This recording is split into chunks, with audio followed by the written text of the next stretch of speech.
É muito interessante que Michael Horton, um teólogo que escreveu um pouco sobre isso, ele compara um pouco o processo do discipulado com o processo da educação clássica. Eu não quero aqui entrar muito na educação clássica. Se você quiser falar sobre isso, fala com o Elmer aqui, que ele tem a Trinitas, e a Trinitas é fundamentada na educação clássica. Ele pode explicar melhor para você. Mas um dos pilares da educação clássica é o que chamariam do trivium. Durante a antiguidade, o período clássico, a educação ela foi fundamentada no trivium e no quadrivium. O trivium ele funciona como um tripé básico da educação infantil.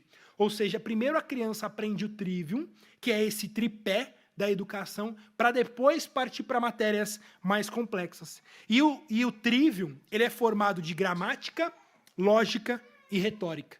Ou seja, a criança que inicia no processo da educação, a primeira coisa que ele vai aprender é o trivium. Primeiro a gramática, depois a lógica e depois a retórica.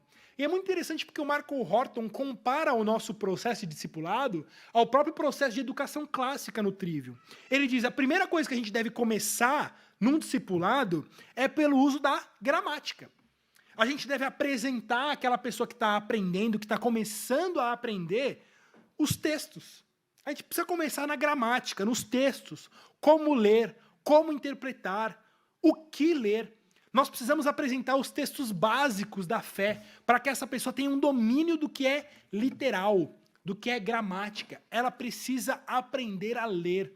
Esse é o primeiro passo do discipulado. É muito interessante, né, que algumas pessoas que chegam em nosso meio e se convertem, elas geralmente chegam cru de leitura.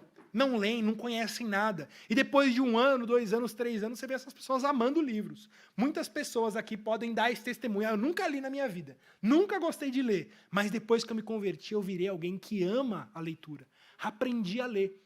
Porque o processo de cristianizar, o processo de se tornar um discípulo de Cristo, envolve o processo com o texto, com a leitura. A gente aprende a ler e aprende a interpretar os textos. Por isso, o discipulado ele começa com esse primeiro tripé da gramática.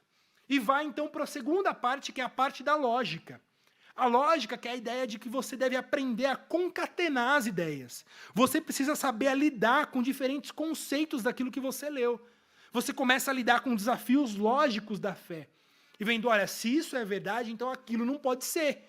Veja, quando a gente aprende a ler, a gente vai lidar com conceitos difíceis de ligação.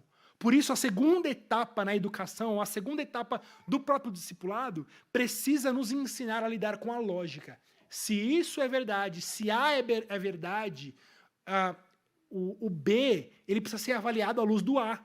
Se o B é contraditório do A, os dois não podem ser verdade. E a gente, como operantes da lógica, precisamos ser aprendidos a lidar com isso.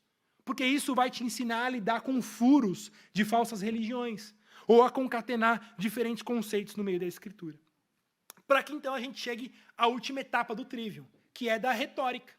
A retórica vai te ensinar a falar, vai te ensinar a externalizar aquelas coisas que você leu e entendeu logicamente.